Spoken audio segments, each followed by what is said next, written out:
and the 3 and the 4 and the 1 and the 2 and the 3. There you go. I flipped around back and forth. and counting it's a little bit difficult. Now, just for the sake of it, just to show you how cool that is, imagine, again, if you're doing it on the cymbals and the tom-toms, man, it could just be cool. So let's pick it up a little bit, and you know, this kind of thing, when you're doing triplets, again, I feel if you're doing it too fast, it sort of loses it. And it's the kind of thing, you know, that you want to do it as fast as you can. And once I get to the drum set, I'll show you some cool ways to put the bass drum in the middle of this stuff, and it'll be really cool. Matter of fact, there's one I do all the time that I got from Mr. Gadd. I know that you know it. And it actually turns it into septuplets, and that's off the other 6-stroke roll. So let's try this one. I'm going to do it at that speed, 1 and a 2 and a 3, and I'm going to turn it around. I don't think I'm going to count all the way through. You're just going to have to listen, okay? And I'll turn it around. It's at 128, just to show you it really does have kind of a nice groove to it. Here we go. 1, 2, ready, go.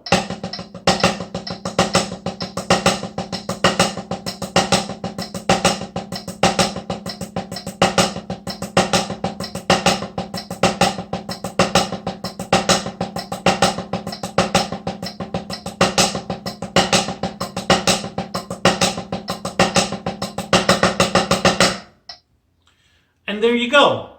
Now, I was doing that at 128, but over the course of the past week, I got it up pretty high. I got it up to around 150, I think 160, and I think I even eventually pushed up to 170, 190. So, you know, you can have a lot of fun with that. But to be honest with you, you know, I think it sounds best, again, at between the 120 and the 140, 150 range. I think that's where it sounds the coolest. Slower tempos, you probably don't want to mess with it. Really, really too quick, again, I think it starts to lose its groove, and it's just an exercise in speed, you know, and stamina for you.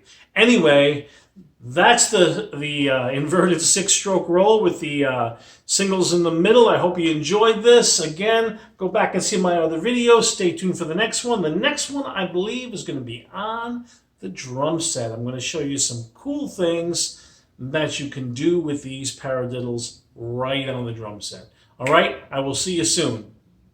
Live well, be well.